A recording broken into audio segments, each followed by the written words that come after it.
from the BBC World Service in association with ABC and All India Radio. This is Stumped. Hello and welcome to Stumped, your intercontinental hit of news, features and debate from the quirky world of cricket.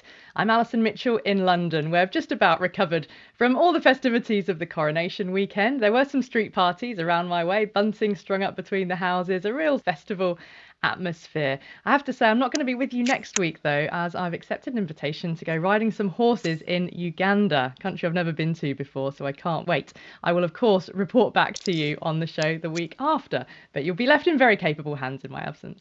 Well, looking forward to hearing about that experience, Ali. Jim Maxwell here in Sydney. Winter's trying to set in here. It's a bit cool, but most of those who love the game of cricket are looking forward to the Ashes and the final at the Oval against India for Australia. At the moment, we're just hanging in expectation because no one really knows what's going to happen. And that most of the time is the great allure of sport. Hi, Jim and Ali. This is Sunil Gupta for All India Radio in New Delhi. A couple of talking points actually this week. One, of course, is the inclusion of Ishan Kishan in the World Test Championship final team in place of KL Rahul, who's injured. And there's been a lot of chatter about that, whether he's the right man and so on and so forth, being a keeper and a batsman. And of course, the other one is the Asia Cup. Where is it going to be held? Is it a hybrid model? Is it going to be in one country? All these things are still up in the air and still need to be decided. Well, pertinent that you mentioned that, because that is where we're going to start with this week's show, because, as you say, the location of the Asia Cup 2023 is in serious doubt. Pakistan are supposed to be hosting the tournament, due to take place in September for the first time since 2008. But the Secretary of the India Cricket Board, Shah, who's also President of the Asian Cricket Council, has said, and I quote, "The Asia Cup 2023 will be held at a neutral venue. We can't go there and Pakistan can't come here." Now, Bangladesh, Sri Lanka and the UAE have all staged the last 6 editions. India and Pakistan haven't met each other on each other's territories for over 10 years. So where does this leave the competition? Well, earlier I spoke to the chairman of the Pakistan Cricket Board, Mr. Najam Sethi, and I asked him to give us the latest. Is there still any hope of the Asia Cup being hosted in Pakistan? I certainly think that there is hope. The Indian position has been that they want to play at a neutral venue. And we said, all right, if you can't come to Pakistan, let's have a hybrid model. Let's play 6 or 7 games in which you play in the UAE or in Sri Lanka or at any other neutral venue, mutually decided. And the rest of the games, which are just 4 or 5, can be played in Pakistan. We have given them a schedule which is eminently workable. And we are hoping that sense prevails and that they will agree to the hybrid model that we've proposed. I was reading a report just this morning that, for example, Sri Lanka and Bangladesh aren't necessarily happy with a hybrid model, perhaps travel and logistics being an issue if they're playing some matches in Pakistan and having to also travel to the UAE to stage matches. What's your understanding about the countries and their willingness to adopt such a model? Well, I'm quite surprised that this idea is being floated unofficially by Sri Lanka and by Bangladesh. In the last ACC meeting, which was about a month ago, we all agreed on 2 things. We agreed that it was imperative that Pakistan play the Asia Cup. Without Pakistan, there can't be an Asia Cup. Nearly 80% of the revenues of the Asia Cup are from India-Pakistan matches, of which the way the schedule is structured, we play at least 2 of those, possibly 3 if both of us get into the finals. And the only objection Bangladesh raised was that it's going to be too hot in September in the UAE, and that would be a problem. Then the other issue that they raised was question of logistics. How are we going to go to and fro from Pakistan to the neutral venue? And my argument was that let me go back and give you a proposal. The proposal that I submitted to them 3 days ago takes care of all the logistical problems. We play 4 matches in Pakistan. The teams come straight to Pakistan and we play 4 matches there. And then everybody moves to the neutral venue, wherever that is. And we play the rest of the matches there. And I made the concession that in the event Pakistan gets into the final, we will play the final in the neutral venue, even if it is against India or against anybody else. So there's no question of going back to Pakistan to play the final. So we've bent over backwards to solve all these issues. So it sounds like very much a negotiation to try and find a solution that everybody will be happy with. One which has been put forward, I understand, by Sri Lanka, and the Sri Lankan Secretary Mohanda Silva has been quoted as saying that that they would happily stage the tournament in Sri Lanka with Pakistan being the official hosts. He says if the offer is there to play the tournament in Sri Lanka, we will take it. Pakistan will be the official hosts. Is that a solution which could at least be on the table that you would consider? Well, I think, we are confusing two issues. The first issue is, in principle, do you accept the hybrid model that we play some matches in Pakistan and most other matches in a neutral venue? The second issue is, once you agree on that, whether we play in Sri Lanka or in Bangladesh or in the UAE or indeed in England, that's up to the host country to decide. We are the hosts. So I'm amenable to discussing that issue as to where the neutral venue will be, because there are issues there about gate receipts and so on. If we play it in the UAE, we get a lot of money from the gate receipts. If we play it Sri Lanka, we get nothing. But formulas can be worked out whereby we are compensated. So I'm not going there right now. Right now, my main issue is make an announcement that you accept the hybrid model that I have proposed, and then we'll start talking about where we are going to play. So you very much want some element of the Asia Cup to definitely remain in Pakistan, that being your primary aim. That is my primary aim. My mandate given to me by the government and by the media and by the people of Pakistan is that this has to be an honorable and reciprocal arrangement. We are happy to play the Asia Cup, but it can't be that India refuses to come to Pakistan and then doesn't allow us to have even a neutral venue for some of the matches. Look, don't forget, immediately after the Asia Cup, we have the World Cup. And the World Cup is going to be in India. And it's an ICC event. Now, what happens? If India doesn't come to Pakistan, or if India torpedoes my hybrid model, I don't think my government is going to allow me to go to India to play the World Cup. You think that is a chance? There is a risk that Pakistan may be prevented from travelling to India for the World Cup at the end of this year? Yes, that's a very distinct possibility if we do not come to any solutions right now, paving the way. I raised this issue in the last meeting of the ACC. We had it in Bahrain, and I invited the chairman of the ICC to come and sit with us and hear what we were talking about. The idea being that if this hybrid model works over here, we could well make it work in the World Cup, meaning the Pakistan matches could be held in Bangladesh or in the UAE, one hop, and we can sort it out. And all the other matches can be held in India. I would go so far as to say, if the Indians cooperate with us, I mean, why can't India come to Pakistan and play, as I said? If India comes to Pakistan and plays, then we can go to India and play, and then this matter will be resolved. This is all very high government level permission, isn't it, for the boards to adhere to? Can you tell me what is the latest by which a decision would need to be made about the hosting of the Asia Cup? How long can these negotiations go for? The Asia Cup is supposed to be held in September. We need at least 3 months to get the preparations going and all the logistics worked out. And we need to reserve the venues in the UAE or Sri Lanka or wherever we decide. So I think time has already run out. The ACC has to take a decision. And we have made our position clear. I had a meeting with a high-level ACC interlocutor 2 days ago in Dubai. I gave him the new model. He liked it. He said this is eminently workable. He said he would go back to Mr. Shah and talk to him. We need to resolve the first issue first, and then we'll sit across the table and decide where we're going to play, and we'll be reasonable. Now, international cricket has made a comeback in Pakistan in recent times, Mr. Sethi, and you have been in this role twice before, this time brought in on an interim basis in December. But are you keen to continue in this role long term, and what are your hopes? What would your plans be for the future of Pakistan? Well, Pakistan is a highly unstable country politically, and also the cricket board can't avoid the hiccups that come with it.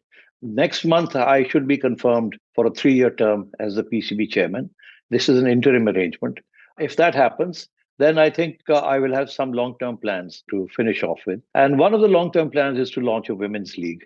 That is going to be, it's so important to me to do this. And I'm already in the process of sanctioning almost ₹1 billion to set up women academies and so on and so forth. We had a trial run where we had 7 of the top women players from across the cricketing countries come to Pakistan and play some exhibition matches during our Pakistan Super League. And that went down very well. So my next big project is to promote women's cricket in Pakistan. You believe it could be a women's tournament that could anyway rival the sort of riches that the Women's Premier League in India has been offering? Well, obviously, we can't compete with India. They have lots of money and they have huge audiences and so on. But, that's what people said when we launched the Pakistan Super League. They said after the IPL, how can any league in Pakistan survive? But yes, now every country has a league going, and our league is number 2. And it's made us independent. In the old days, we were entirely dependent on our share of ICC funds. But now EPSL gives us enough money to promote domestic cricket, with or without this input from external sources. But of course, that's very important. So yes, I think I already have indications from a lot of investors and cricket enthusiasts about buying a women's team. We're going to have 4 teams. And even Malala Yousafzai has expressed an interest to buy one of the teams. Mr. Sethi, thank you so much for being with us on Stumped. We appreciate your time very much. Thank you very much. That is Mr. Najam Sethi, the chairman of the Pakistan Cricket Board. From the BBC World Service, this is Stumped on All India Radio. Next up on Stumped, not one but 2 of the world's fiercest fast bowlers have in the last week or so said goodbye to women's international cricket. First, it was South Africa's Shabnim Ismail, who at the age of 34 has finished her career with 317 wickets in 241 games across all 3 formats. And she says that she's made what she calls a difficult decision to move on to the next chapter of her life. And then, well, it was Catherine Sciver-Brunt, England's leading international wicket taker in the women's game. She called time on her career with England, saying that she's achieved beyond her dreams, winning 3 World Cups and 4 Ashes series. She's clocked up 335 wickets across all formats in a career, which Jim began all the way back in 2004 with a test match in Scarborough. And she was one of the first England women players I ever interviewed, actually, when she made her ODI debut about 6 months or so later, which was at the World Cup in South Africa in 2005. Yes, well, she had all the attributes, physical and in terms of the verbal, of a fast bowler. Powerfully built, and she sort of was, if I could make the comparison, she was Freddie Truman-esque, if you want to make the comparison. Well, she did model herself on Darren Gough. Well, okay, another Yorkshireman, there you go. She did have the grunt when she bowled, and she had pace. And she was a great presence on the field, particularly when she was in her pomp. But I think everyone liked a competitive attitude. And it wasn't just with the ball, thumping the ball into the pitch and getting up the nose of her opponents, particularly a few Aussies. But when she batted, she could thump it a long way.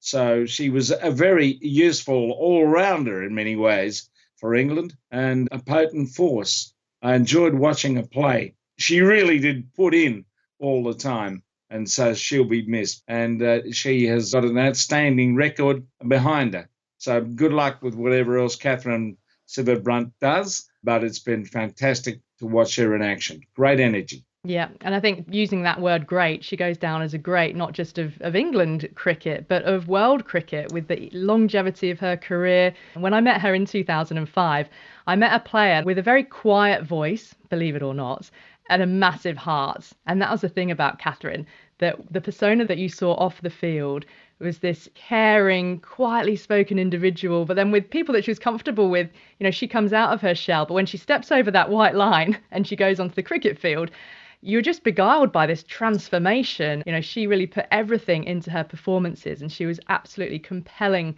to watch because of it.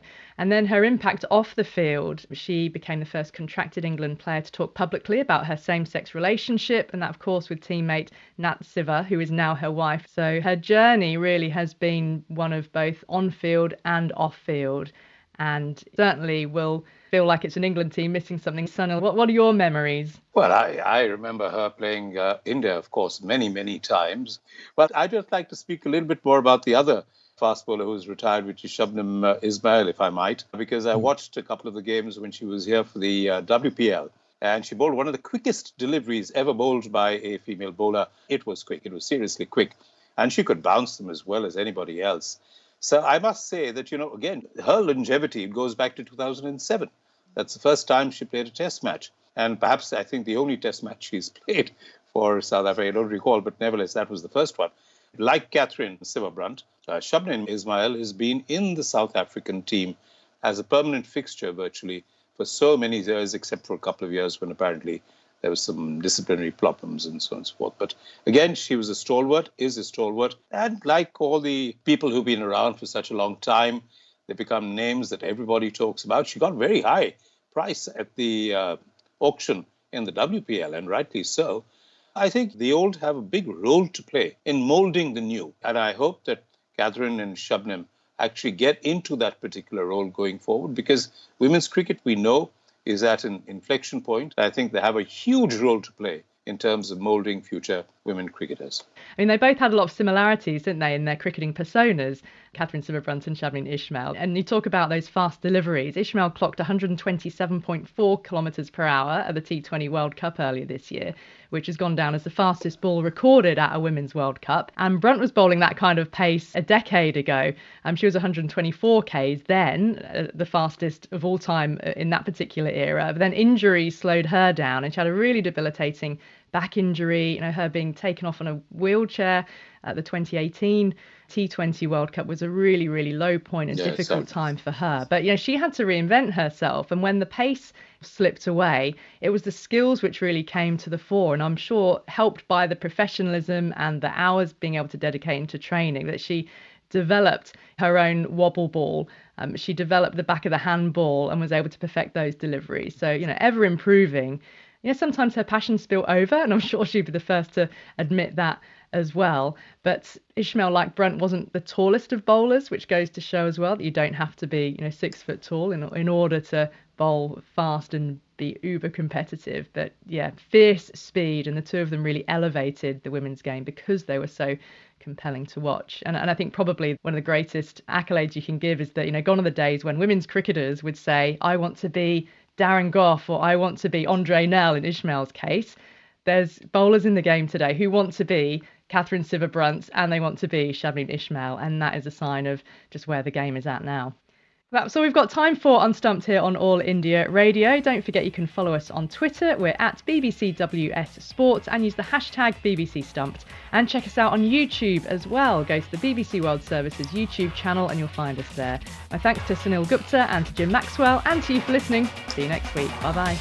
Stumped is a BBC sport production for the BBC World Service, in association with the Australian Broadcasting Corporation and All India Radio.